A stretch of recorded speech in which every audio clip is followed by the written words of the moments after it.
Brazil's president has promised to put aside $25 billion for public transport as more protests break out on the streets. Politicians have been trying to stop unrest, which broke out over a week ago over transport fare hikes. People are also protesting about the cost of staging the Football World Cup and the Olympics in the coming years.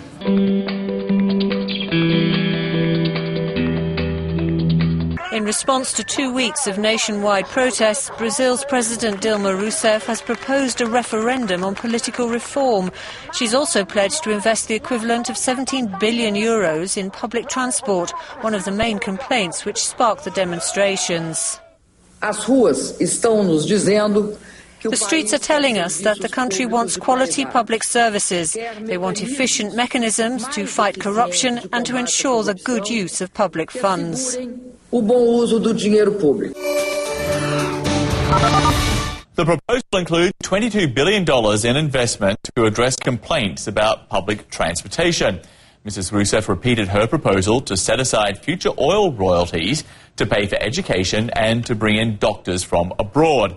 The president also laid out an agenda to cut taxes on public transportation costs, accelerate investment in hospitals, and crack down on corruption.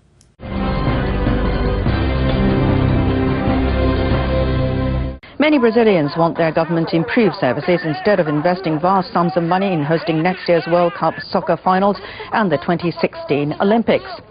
Officials with soccer's international governing body say they are committed to holding the tournament in Brazil. The World Cup will be played in Brazil in 12 host cities, so that's just to make things very clear. There is no plan B. FIFA's Jerome Vackel stressed that all Brazilians will benefit from hosting the World Cup. A national TV station interviewed Brazil's most famous son, Pelé. But even he seemed to miss the national mood. Now is an important time ahead of the World Cup, he said, without even mentioning the mass protests. He was widely criticised. 2 weeks ago, it would have been unthinkable that people here in Brazil, the home of football, would be campaigning against the World Cup. But it just shows how much has changed in this country in just 2 weeks.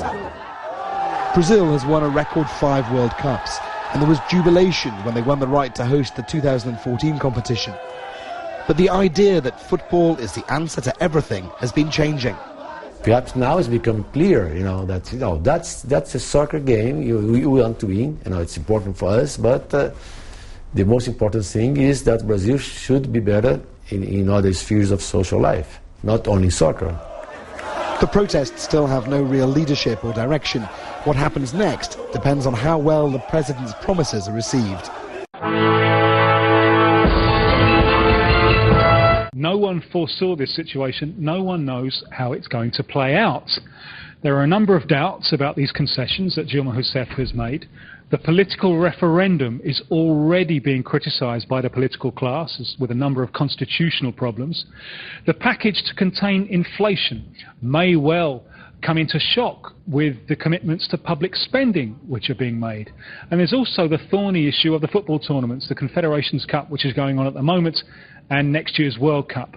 The government at the moment, they're not making a very convincing case to justify the public expenditure on these tournaments. And Wednesday's semi-final in Belo Horizonte between Uruguay and Brazil, that could be a flashpoint. Belo Horizonte has already seen some violent clashes, especially last Saturday, and the police chief is expecting more clashes on Wednesday.